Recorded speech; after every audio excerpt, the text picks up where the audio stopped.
Agora vamos para o segundo capítulo do livro Inteligência Espiritual do Chris Vallotton. O capítulo chama Renove Sua Mente. O apóstolo Paulo, que foi o grande explorador espiritual do século I, escreveu: Não se amoldem ao padrão deste mundo, mas transformem-se pela renovação da sua mente, para que sejam capazes de experimentar e comprovar a boa, agradável e perfeita vontade de Deus. Romanos 12:2. A pergunta crucial aqui é: como podemos renovar a mente de modo a vivermos a perfeita vontade divina? Como podemos passar de maneira prática do conceito para o protótipo e do protótipo para a produção, por assim dizer, de modo que seja possível viver um estilo de vida de pensamento transcendental? Antes de nos aprofundarmos demais no conceito do pensamento transcendental, porém, vamos explorar o intrigante assunto da neurociência. Em 2008, me vi mergulhando no assunto da neurociência quando tive um colapso mental e emocional, que durou aproximadamente 1 ano. Fiquei deitado no sofá por 6 meses, completamente incapacitado, dominado pela ansiedade e me afogando no mar da depressão. Durante boa parte da minha vida convivi com a ansiedade, mas nunca havia conhecido um único dia de depressão. Procurei a ajuda de diversos conselheiros profissionais e, embora fosse bom conversar com pessoas que se importavam, na verdade nenhuma delas me ajudou muito. Não que elas não tivessem tentado, isso se devia mais ao fato de elas não terem o know-how que eu precisava para resolver a minha situação. No desespero para ficar bem, comecei a ler alguns livros sobre neurociência, particularmente um livro chamado Quem Desligou Meu Cérebro, da doutora Caroline Leaf, que é uma neurocientista cristã forte em sua fé. Aprendi com a doutora Leaf que os nossos pensamentos viajam por estradas cerebrais chamadas redes neurais. Você pode imaginar as redes neurais como resultado de um jato de lava quente sendo derramado através de um pedaço de queijo. Metaforicamente falando, quanto mais larga a estrada, mais fácil é repetir o mesmo pensamento. E quanto mais repetimos o mesmo pensamento, mais largas as estradas físicas se tornam dentro do nosso cérebro. Com essa explicação simples, é possível ver como é fácil criar uma roda de hamster cerebral, uma supervia de mentalidades construtivas ou destrutivas. Outra ideia interessante sobre o modo de operação do cérebro vem de Donald Miller, escritor, conferencista e CEO da Story Brand. De acordo com a pesquisa de Miller, quando o cérebro chega a uma conclusão sobre qualquer assunto, ele usa a menor quantidade de energia para tanto. O autor fez uma ilustração incrível da maneira como o cérebro processa a informação quando palestrou na conferência para líderes da Bethel Church. Ele perguntou: quantos de vocês pegaram o caminho mais curto da igreja até aqui? Naturalmente, a maioria dos presentes ergueu as mãos. Miller respondeu: aposto que não. Na verdade, o caminho mais curto é pelo ar, mas creio que quase todos aqui pegaram a estrada. O ponto que ele estava tentando provar é que a mente humana toma o caminho mais rápido, como um pássaro que desconsidera a estrada e os atalhos e voa a distância mais curta e o caminho mais rápido de um ponto a outro. Assim como é desafiador convencer um pássaro a voar pelo caminho exato de uma estrada, é desafiador dirigir a mente para que siga um caminho diferente do que está acostumado a tomar. Trata-se de uma ilustração muito poderosa de como pensamos e de por que pode ser difícil mudar a nossa maneira de pensar sobre a vida. Deixe-me apresentar mais um conceito da neurociência, o princípio da primeira menção. Esse princípio diz que a primeira vez que você ouve uma informação sobre qualquer assunto, ela se torna a maneira como você vê esse assunto daquele momento em diante. Em outras palavras, a informação que você recebe primeiro sobre alguma coisa cria a lente pela qual você vê esse assunto. Poderoso isso. Tudo que você ouve ou experimenta depois da primeira exposição àquele tópico será processado através da informação que você recebeu em primeiro lugar.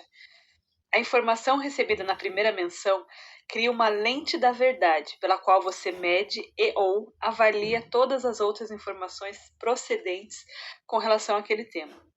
Isso, naturalmente, gera uma série de preocupações, sendo a primeira delas a dinâmica nada saudável que ocorre quando a informação recebida na primeira menção é errada ou inexata.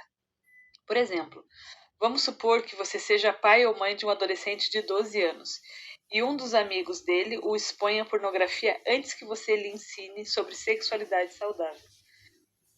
Um ano depois, você se senta para ter aquela conversa com seu filho e, infelizmente, ele processa as suas palavras através de um filtro pornográfico. Não porque isso seja certo, mas porque é o que foi mencionado a ele primeiro. Ele pode fazer a escolha consciente de rejeitar o sistema de valores da primeira menção e abraçar a verdade? Sim, mas ele terá de abandonar deliberadamente as mentiras que lhe foram ensinadas e renovar a mente com a verdade. Isso não será fácil. O Senhor nos criou para processar informações desse modo, a partir da primeira menção, a fim de que nós, especialmente como pais, mas também como líderes e mentores, possamos cultivar primeiro uma visão de mundo do reino na vida daqueles que criamos ou lideramos. Quando nossos filhos ou discípulos ouvem a verdade primeiramente vinda de nós, eles estão preparados para enfrentar o mundo cheio de engano e para processar o que ouvirem através da lente da verdade que já está estabelecida dentro deles. Alcance novas redes neurais.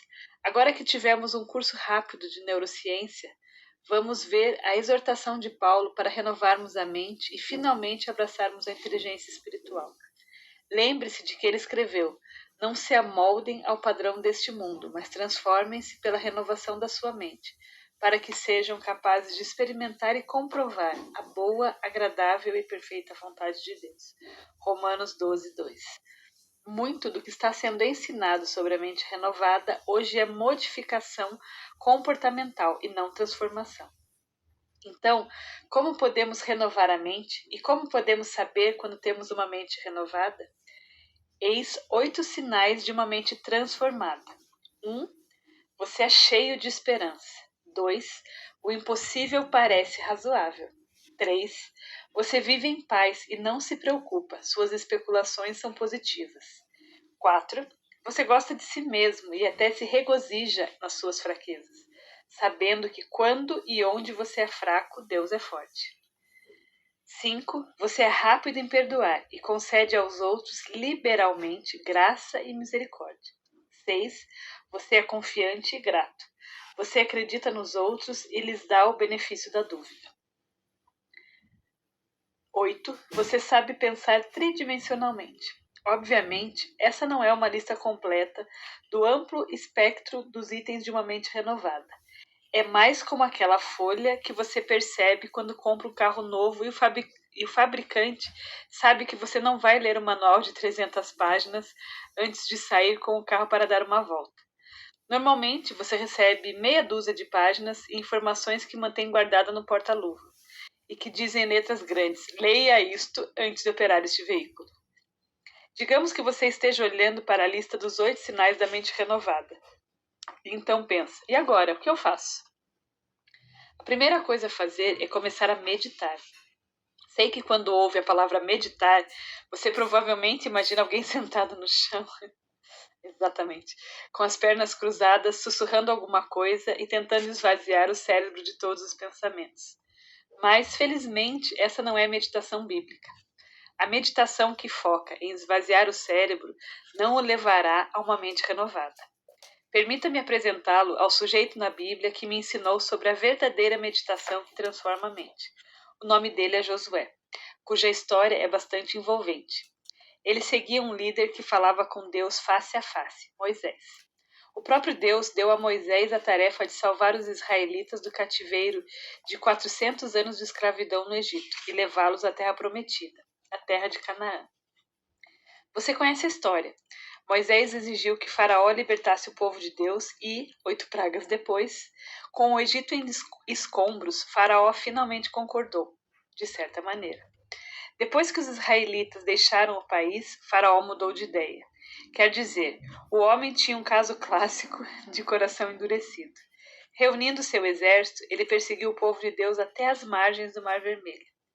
Encurralado entre o inimigo que o perseguia e o Mar Vermelho, Moisés clamou a Deus enquanto os israelitas lamentavam, aterrorizados.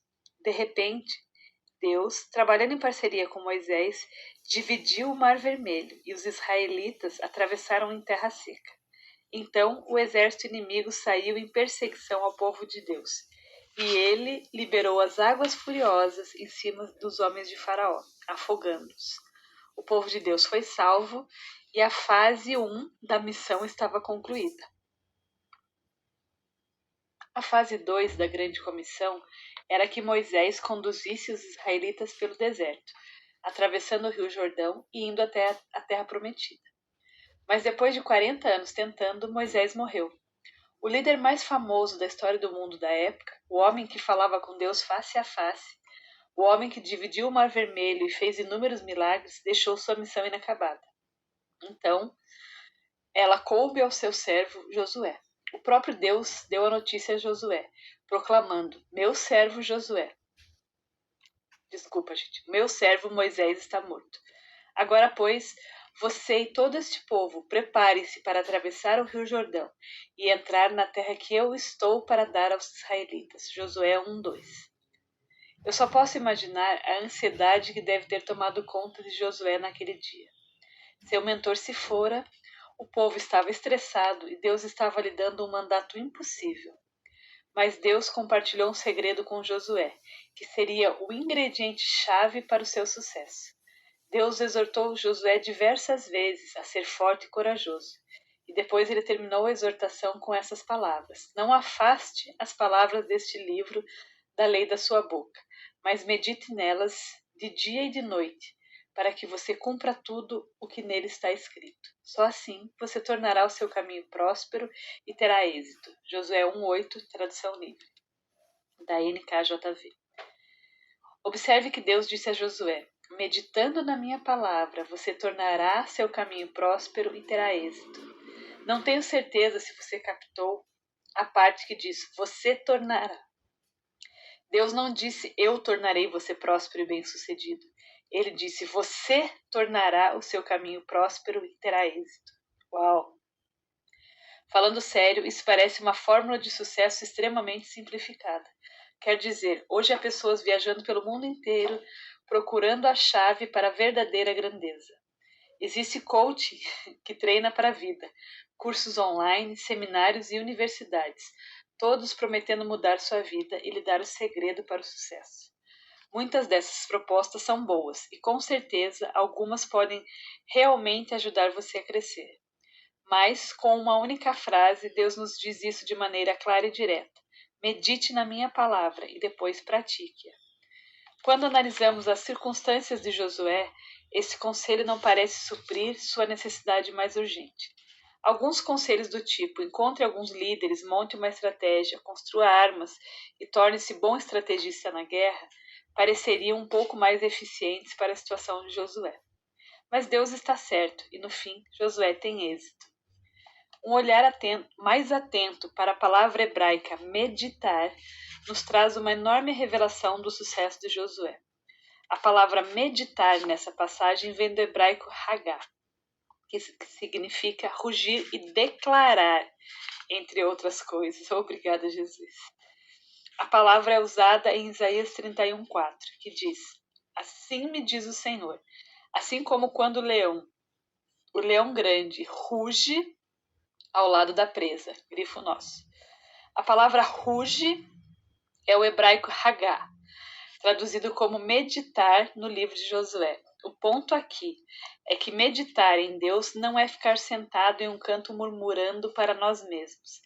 É abraçar de maneira proativa as novas redes neurais em nosso cérebro. Essa é a fórmula de Deus para uma mente renovada. Por exemplo, digamos que sua filha esteja atrasada para voltar para a casa da escola e você tem um histórico de entrar em pânico nesse tipo de situação. Como se houvesse uma rodovia de 6 pistas no seu cérebro para pensamentos do tipo: ela deve ter sido sequestrada, ou talvez ela tenha sido abduzida por extraterrestres. Antes que se dê conta, você está no auge de um ataque de pânico. Pare e considere o que Deus disse sobre a segurança de sua filha. Você lembra vagamente que o Salmo 91 trata de proteção? Então você abre a Bíblia como se estivesse carregando uma metralhadora e começa a andar em círculos e ler o capítulo em voz alta. Aquele que habita no esconderijo do Altíssimo e descansa à sombra do Todo-Poderoso pode dizer ao Senhor: Tu és o meu refúgio e a minha fortaleza, o meu Deus em quem confio. Ele o livrará do laço do caçador e do veneno mortal. Ele o cobrirá com suas penas e sob suas asas você encontrará refúgio. A fidelidade dele será o seu escudo protetor. Você não temerá o pavor da noite, nem a flecha que voa de dia, nem a peste que se move sorrateira nas trevas, nem a praga que devasta o meio-dia. 1000 poderão cair ao seu lado, 10.000 à sua direita, mas nada o atingirá. Você simplesmente olhará e verá o castigo dos ímpios. Se você fizer do Altíssimo seu abrigo, do Senhor o seu refúgio, nenhum mal o atingirá. Desgraça alguma chegará à sua tenda, porque aos seus anjos ele dará ordens a seu respeito, para que o protejam em todos os seus caminhos. Salmo 91, de 1 a 11. Lembre-se de que está construindo novas redes neurais no seu cérebro, de modo que, metaforicamente falando, você está abrindo uma nova trilha através da selva inabitada da sua mente. A palavra de Deus é como um facão na sua mão, e cada versículo que você pronuncia como um leão que ruge está talhando um caminho para um novo modo de pensar. Quanto mais você abandonar a rodovia do pensamento destrutivo e tomar a nova trilha dos pensamentos de Deus, mais rápido transformará sua mente. Logo, falando em linguagem figurada, sua rodovia mental estará tomada pela vegetação e a trilha se tornará uma autoestrada. Os sinais de uma mente transformada serão naturais e, assim como Josué, você terá êxito e será bem-sucedido. Valores fundamentais versus valores elevados. É importante lembrar que a mente renovada não apenas pensa de modo diferente, ela também crê de modo diferente. Isso é expresso pelo fato de que há grande diferença entre seus valores elevados e seus valores fundamentais.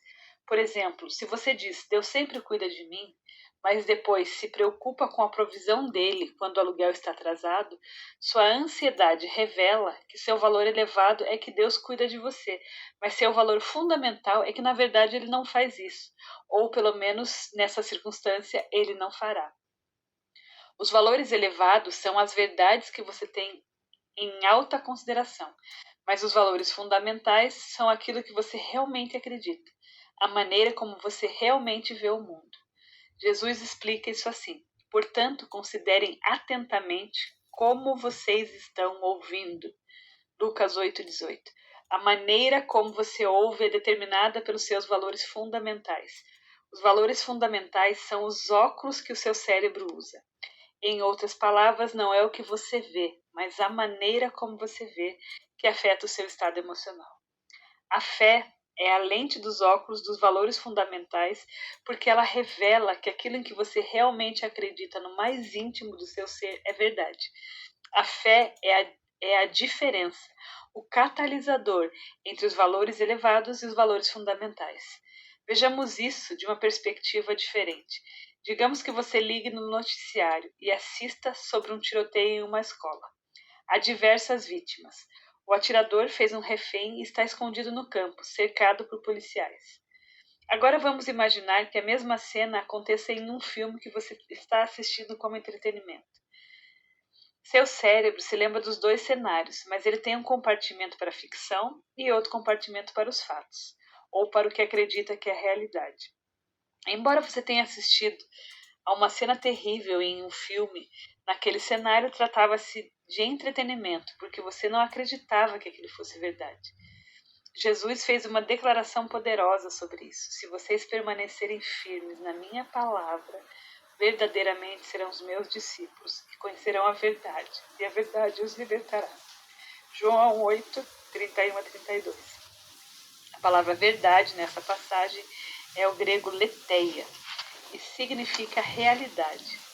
Assim, meditar na palavra de Deus determinará que coisas a sua mente guardará no compartimento da ficção e que coisas serão guardadas no compartimento dos fatos. O poder da mente transformada é que ela discerne corretamente entre fato e ficção, de acordo com a sua fé em Deus. Assim, quando o aluguel está atrasado e passa pela sua mente o pensamento, você não vai conseguir pagar e vai acabar morando na rua, a mente renovada atribui esse pensamento ao compartimento da ficção, porque ele se opõe à palavra de Deus. A mente transformada acessa o compartimento da realidade, da mente renovada, para decidir no que ela vai acreditar. E ajusta o estado emocional da sua alma de acordo com isso.